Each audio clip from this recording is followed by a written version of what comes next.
To watch this topic in Hindi, skip to the timestamp of 3 minutes 16 seconds. Welcome to Legal Update program. The topic of discussion is locus standi of bride's father on Stridhan. First of all, let's see why is it in the news. Recently, in the case of Mulakala Maleshwara Rao and another versus State of Telangana and another, the Supreme Court reiterated that it cannot be assumed that dowry and presents given at the time of marriage that were entrusted to the parents-in-law of the bride would attract Section 6 of the Dowry Prohibition Act 1961. Background of the case.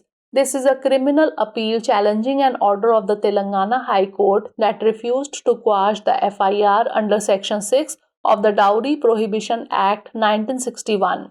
The complainant's daughter got divorced by mutual consent in 2015 with all matters settled in a separation agreement. However, in 2021, the father, that is complainant, filed the FIR against the daughter's former-in-law seeking the return of her Stridhan entrusted to them during the marriage. The appellant questioned the father's locus standi in claiming the Stridhan and argued that the FIR was not maintainable.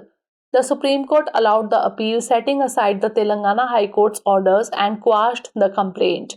Court observation. A bench of Justice J.K. Maheshwari and Justice Sanjay Karol held that the Stridhan is the exclusive property of the woman and her father cannot claim recovery of Stridhan from in-laws without explicit authorization from her.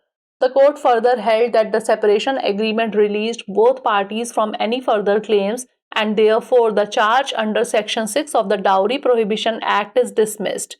Section 6 of the Dowry Prohibition Act 1961.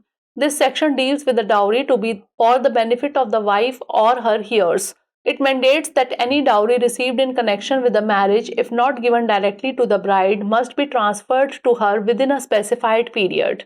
If the woman is alive, the dowry must be transferred to her within 3 months, and if she has passed away, it should be given to her heirs. Failure to transfer dowry to the bride within the stipulated period can result in imprisonment, which may not be less than 6 months and which may extend to 2 years or a fine. Case law. Bobili Ramakrishna Raja Yadav and others versus State of Andhra Pradesh 2016.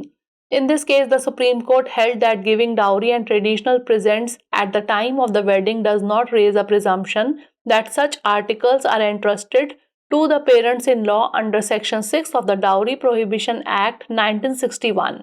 Now moving on to practice question. Which section of the Dowry Prohibition Act 1961 deals with a penalty for failing to transfer dowry to the bride within the stipulated period?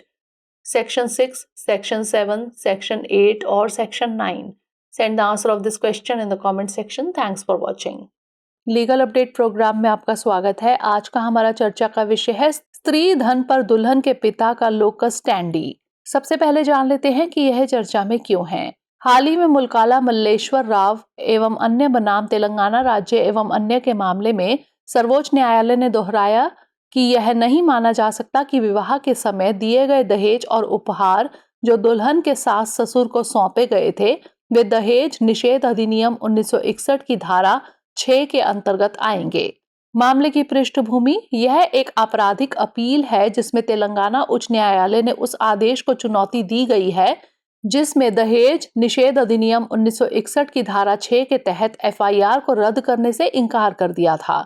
शिकायतकर्ता की बेटी ने 2015 में आपसी सहमति से तलाक ले लिया था और सभी मामले एक अलगाव समझौते में सुलझा लिए गए थे।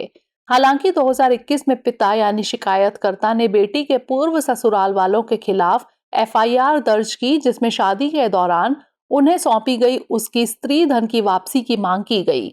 अपीलकर्ता ने स्त्री धन का दावा करने में पिता के अधिकार पर सवाल उठाया और तर्क दिया कि FIR बनाए रखने योग्य नहीं थी। सर्वोच्च न्यायालय ने अपील स्वीकार कर ली। तेलंगाना उच्च न्यायालय के आदेश को रद्द कर दिया और साथ ही शिकायत को भी रद्द कर दिया। न्यायालय का अवलोकन। न्यायमूर्ति JK माहेश्वरी और न्यायमूर्ति संजय करोल की पीठ ने कहा कि स्त्री धन महिला की एकमात्र संपत्ति है और उसके पिता उसकी स्पष्ट अनुमति के बिना ससुराल वालों से स्त्री धन की वसूली का दावा नहीं कर सकते। अदालत ने आगे कहा कि अलगाव समझौते ने दोनों पक्षों को किसी भी आगे के दावे से मुक्त कर दिया है और इसलिए दहेज निषेध अधिनियम की धारा 6 के तहत आरोप खारिज कर दिया जाता है। दहेज प्रतिषेध अधिनियम 1961 की धारा 6, यह धारा पत्नी या उसके उत्तराधिकारियों के लाभ के लिए दिए जाने वाले दहेज से संबंधित है। इसमें यह प्रावधान किया गया है कि विवाह के दौरान प्राप्त कोई भी दहेज यदि सीधे दुल्हन को नहीं दिया गया है तो उसे एक निश्चित अवधि के भीतर दुल्हन को हस्तांतरित कर दिया जाना चाहिए। यदि महिला जीवित है तो दहेज 3 महीने के भीतर उसे हस्तांतरित कर दिया जाना चाहिए और यदि उसकी मृत्यु हो गई है तो दहेज उसके उत्तराधिकारियों को दिया जाना चाहिए। निर्धारित अवधि के भीतर दुल्हन को दहेज हस्तांतरित न करने पर कारावास हो सकता है जो 6 महीने से कम नहीं होगा तथा जिससे 2 वर्ष तक बढ़ाया जा सकता है या जुर्माना हो सकता है। संबंधित केस बोबिली रामकृष्ण, राजा यादव एवं अन्य बनाम आंध्र प्रदेश राज्य 2016। इस मामले में सर्वोच्च न्यायालय ने माना कि विवाह के समय दहेज और पारंपरिक उपहार देने से यह अनुमान नहीं लगाया जा सकता कि ऐसी वस्तुएं दहेज निषेध अधिनियम 1961 की धारा 6 के अंतर्गत सास ससुर को सौंपी गई हैं। आइए नोट कर लेते हैं अभ्यास प्रश्न। दहेज निषेध अधिनियम 1961 की कौन सी धारा निर्धारित अवधि के भीतर दुल्हन को दहेज हस्तांतरित करने में विफल रहने पर दंड से संबंधित है? धारा 6, धारा 7, धारा 8 या फिर धारा 9? इसका उत्तर हमें कमेंट सेक्शन में जरूर भेजिएगा। धन्यवाद।